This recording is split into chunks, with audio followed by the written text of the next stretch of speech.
get NoMel to play something similar to what they did in the WCK, is trying to get NoMel on an enchant support to pair alongside Luna. However, this Lucian first pick, yes, it can still go to 0 in the mid lane, but Luna is no stranger to the Lucian, and you can still pair a power enchanter pick so that it becomes a hyper carry, very much similar to the way that BDG and T1 play their Lucian games. Yeah, the Lucian army, the classic combo in the bot lane. I think that's the big combo that you have to look at on the sort of Rolster. You can also play with the Lulu as well. It's been picked up as well. That is another option. But for the side of Liberty, they get 2 comfort picks. They get Freaks on Camille. He played it twice in the game against Sentinels as well, where they won 2-0 to get through the group stage. And then Kinzin on the Wukong pick. We kind of spoke about it a little bit, off camera, off stream, where it's like Kinzin, like Wukong and Xingqiu. That's 2 of his main picks, the aggressive picks that he loves to go forward, he loves to play aggressive. But on the other side, Do's just like, okay, you got a Wukong, we're going to counter that. And there's an army that we spoke about. You called it.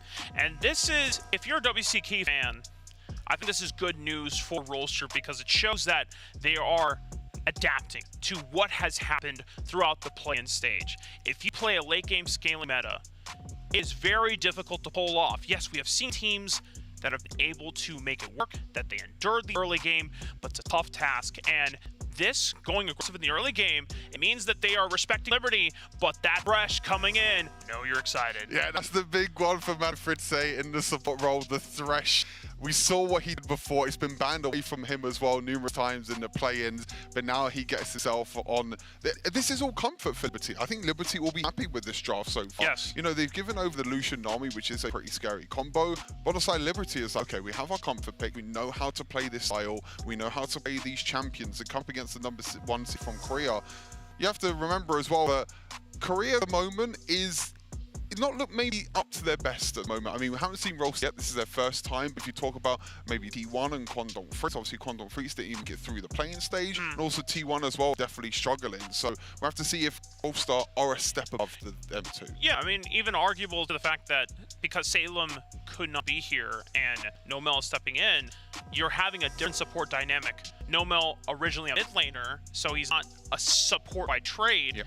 And the fact that Salem was one of the oldest, if not the most experienced member on the Rolster roster last year. Had he remained with the team, this would have been returning original squad from Horizon Cup. And without that experience, who steps up on this Rolster roster? I imagine that Do is taking the reins a bit, especially with an aggressive champion like Lee Sin. You need that agency.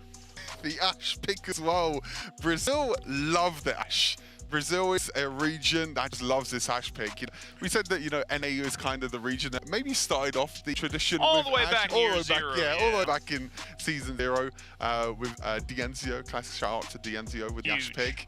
But now Brazil are starting to pick up as well, and I think Ashe is a great pick. We saw it even played earlier today as well, Cody in the mid lane. Yeah, team. I mean, I never thought that I was going to see an Ashe mid of all things, but you know what? Go off, and they made it work. And it just legendary. And I can't wait to see, obviously, more games from Team Flash. But Rolster starting to round out the composition, still looking for a mid lane unless they flex that Lucian to 0 instead. We talk about comfort on the side of Liberty. Rolster also have comfort picks as well. Rattel on the Garen, his most played pick this year. The same with Do on the Lee Sin as well. So there's a lot of comfort pick coming through right now for Rattel. And the Orianna mid lane is an interesting one as well. More of a control mage in mid lane, which is something we haven't really seen too much. Or it could still be Lucian mid lane as well. They do still have flexibility if they do want that. Luna's no stranger to AP carries in the Dragon lane. I don't think Orianna's something that he has played as much during his time in the WCK. It's mostly been a Lux for him if they wanted to go for some mat damage, maybe a Ziggs. Ooh. Wow, Kona! Okay. He did play it once. He has played it once before. He played it in the first series against Sentinels where they did win 2-1 as well. It was in the last game where he brought it out, mid-lane Veigar. And honestly, it's not that bad. You have a lot of champions that want to dive in. You have the Garen, the Lee Sin. You also have Lucian that has very short range as well. So Kona on this Veigar with the cages, obviously got changed and buffed quite recently. It's going to be a big pick, and honestly, Liberty have a really nice draft. And a lot of the times when Veigar is picked in, some of the earlier games of the pro season across the world, there wasn't necessarily good comms with it. But when you think about what engaging, this is all about trying to get Liberty ahead against Rolster. And to be honest, they have a good chance as well. But the bot lane, you know, Luna is going to be on that Lucian, and it is going to be Nomel in the bot lane as well. It's a very aggressive bot lane. Yeah, that's the big caveat for Rolster. And honestly, something I wasn't expecting to see right from the get-go in Game 1. I was thinking that Rolster might try to see if their late game scaling comfort picks would work here, but you know, clearly they have done their homework. They've seen what has been happening in the plan stage, maybe for scrims as well, and they're saying, you know what? Let's be aggressive. Let's get that Lee Sin. Let's combo with the Lucian and the Nami. Get the wave pushing. You have the double range lane as well. And with currently Doe on the bottom side of the map, he's already done Krugs. If he wants to full clear the jungle and then swing through and look for a dive on the Liberty while Boss is by himself, because more than likely, Monofritza, he's going to be roaming to the top side. Yeah, that's what he's doing at the moment. He's already roaming. He's already trying to go around, trying to get some vision. But talk about the game a little bit for Rolster. You know, Luna has actually decided to go for Conqueror, and so Kraken Slayer. This is kind of debate at the moment with Lucian. It's like, do you want the Kraken Slayer, which does really, really well in the early laning phases. You get a lot of true damage, you get a lot of burst damage in the laning phase, but it does fall off when it comes to the mid and late game. Conqueror is all about the mid and the late game. As I say that, we talked about Doe, you talked about the bot side, and they're going to be putting in the pressure already. Boss and Monofritza making sure that they distance themselves away from the potential lethality of the Lee Sin. You also have Kona rotating in, but it's all just to make sure that Boss and Monofritza don't get punished too hard under the tower in the early laning phase. That's a lot of damage as well over to the side of Boss. The hook does land as well, but I don't think there's going to be nothing here. They're just trying to get the plate, and if they get the plate, which I believe they have done already, they're going to get that little bit of extra gold, which is going to be a nice start here for Rolster. We're seeing this a lot more often now, as Kinzen needs to be a little bit careful, but he does have backup from Freaks. Well, oh wait, Doe's can come over as well. Oh, he got it! Oh, man! And now, Liberty, can they get out alive? The blue buff. Doe says, thanks for the leash, bro. That's mine. Oh, he's flashing forward. Does he lock down Kona, or does he get a flash out? He's already used. Kona should be fine here. Barrier also used as well. Oh, that was close.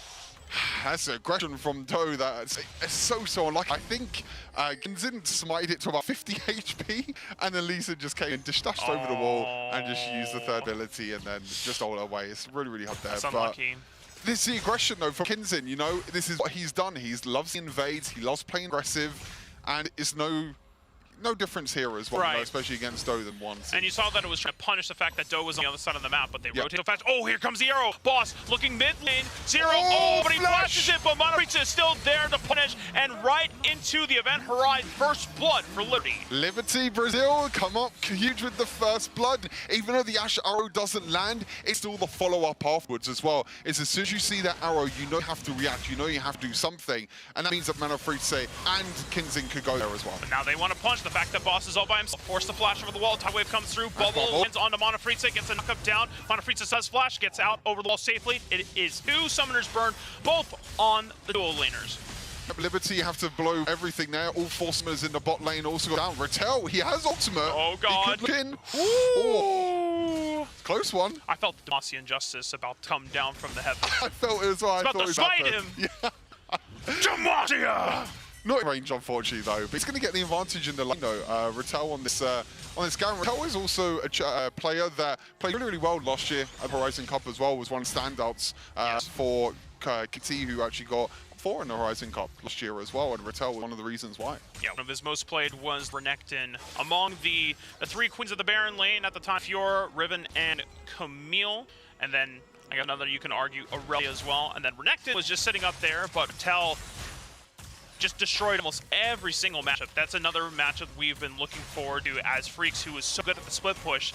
Can he leverage a similar advantage against Rattel, or will Rattel be able to hold it down? This dive, it's the Ash arrow from Boss that locked down Nomel under the tower, and the spawns from Kinden, gets the double knock up on the Doe, but Shockwave is huge from Zero.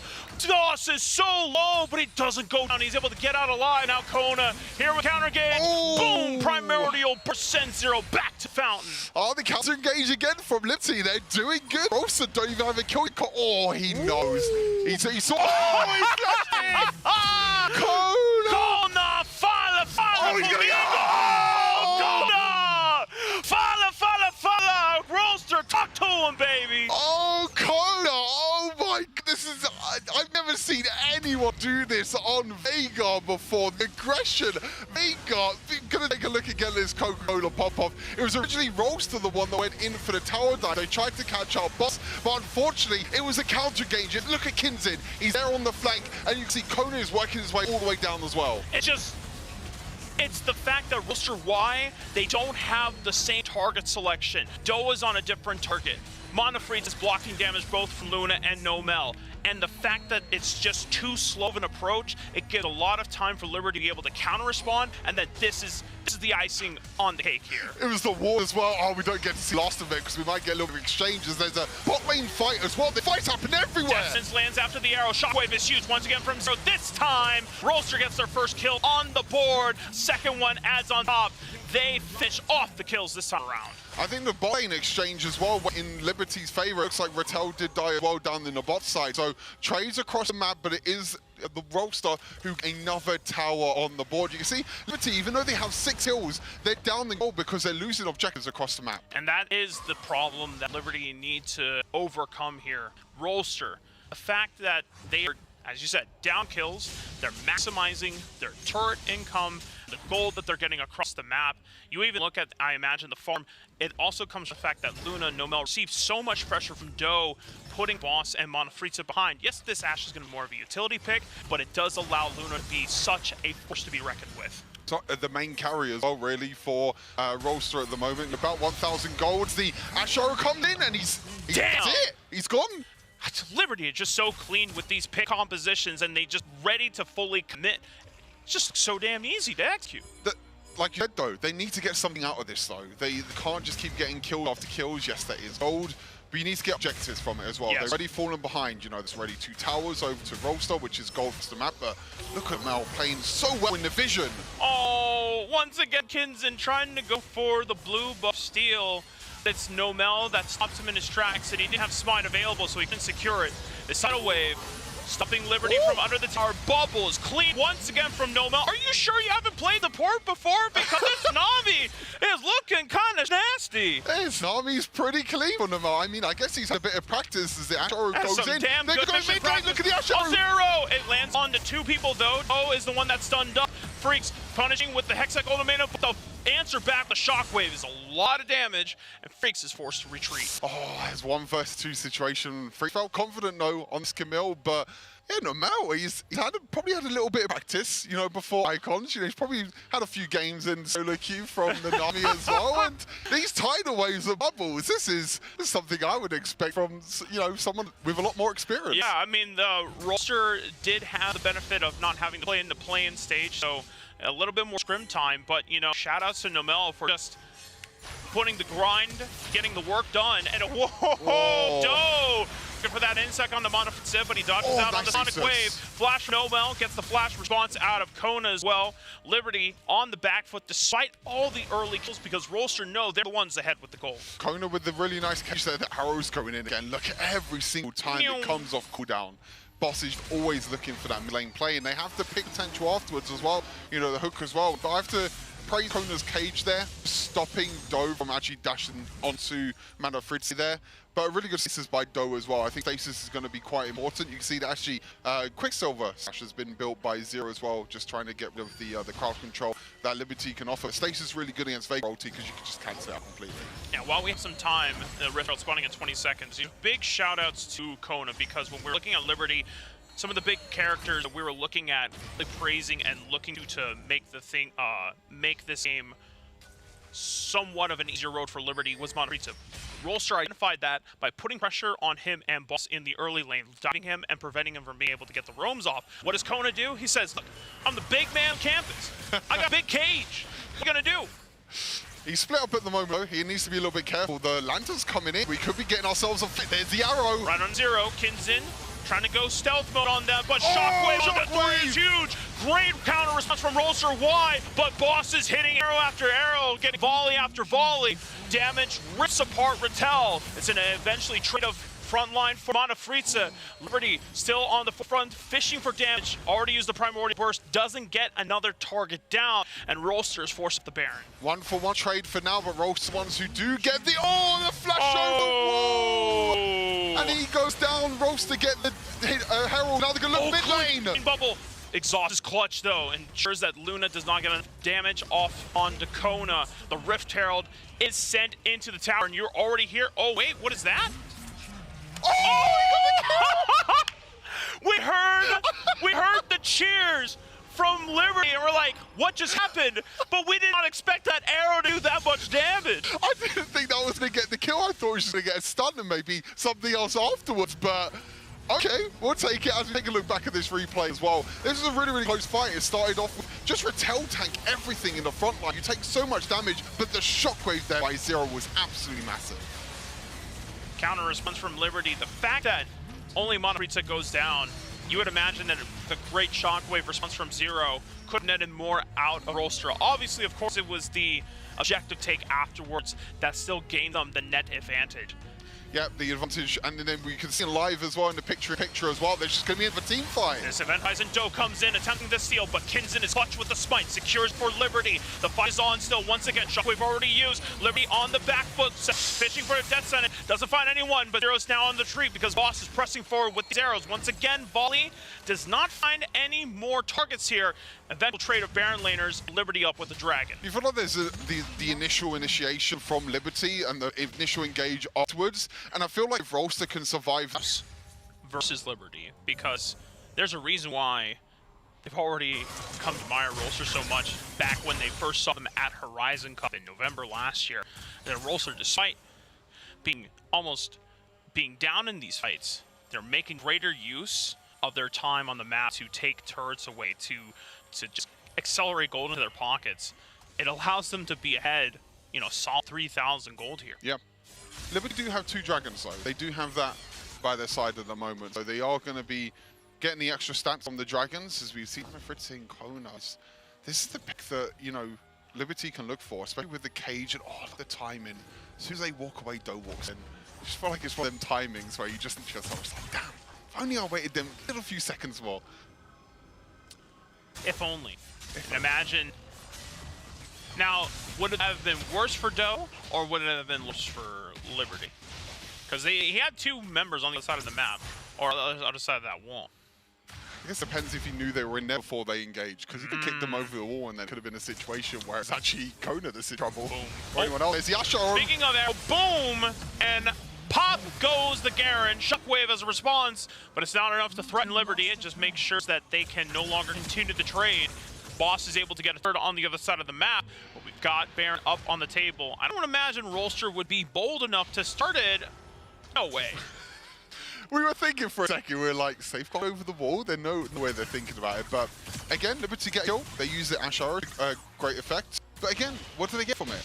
They just get kills. They're just getting gold from kills. And again, you feel like Rolster are still in control of this map. You can see, especially the bot lane lead at the moment, you know, Luna sitting on 10,500 gold, pretty much a 3,000 gold lead up from Boss as well. Like you said, Ash is more of a utility AD carry, so maybe doesn't need as much damage. He is going for a crit build. He's not going for the original, you know, Mana Immune and Trinity Force build where you want to get a lot of cooldown with the ultimates. He's going for a more damage build, so he needs to get a few items to try to do enough damage. And I think the big indicator of that as well is... There it is again.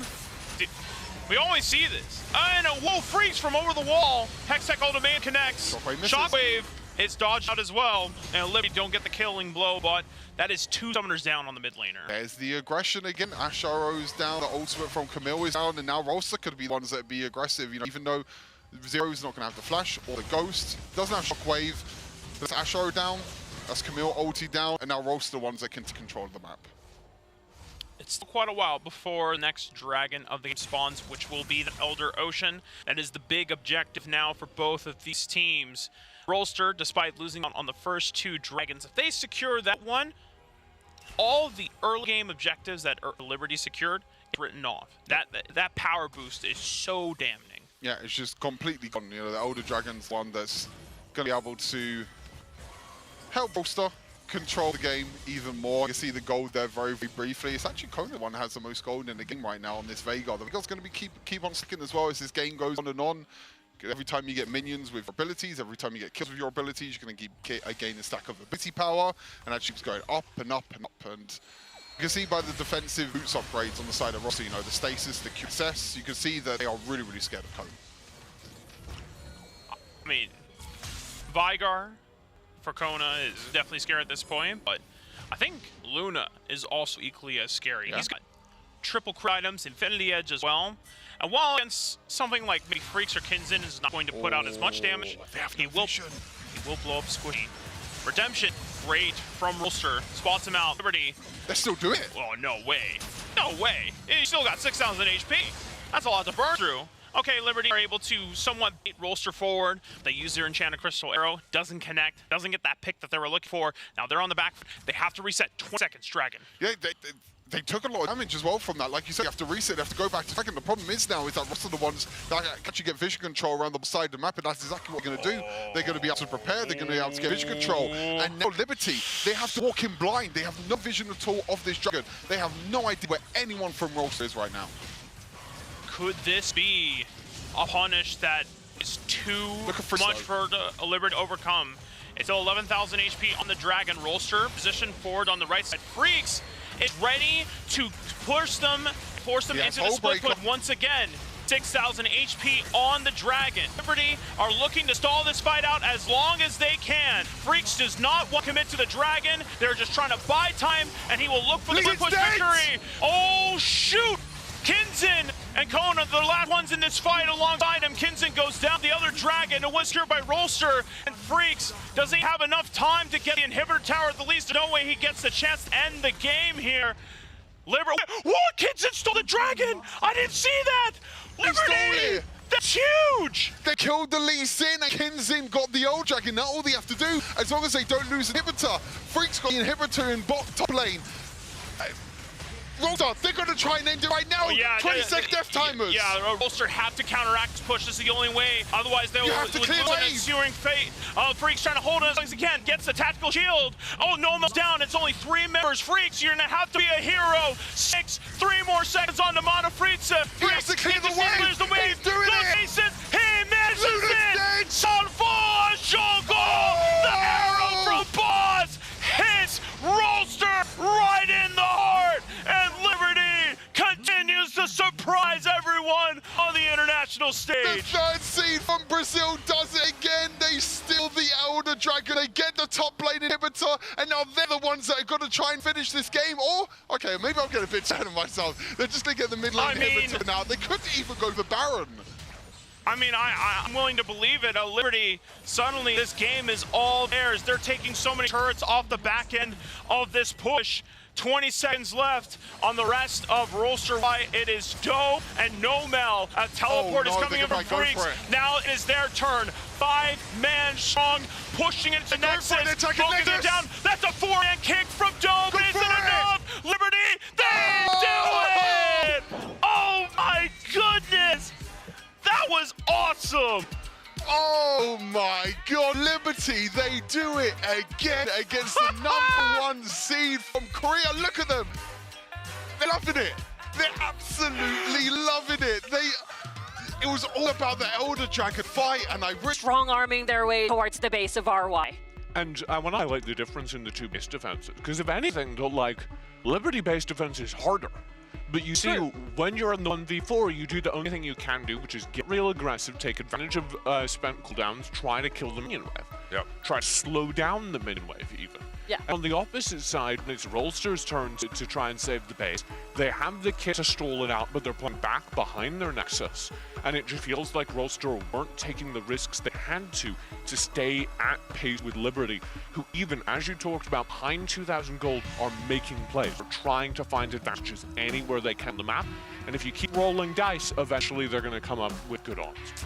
And I feel like, that base defense, the difference is that, it was a 1v5 with Freaks, right? Yeah, man. It's so crazy how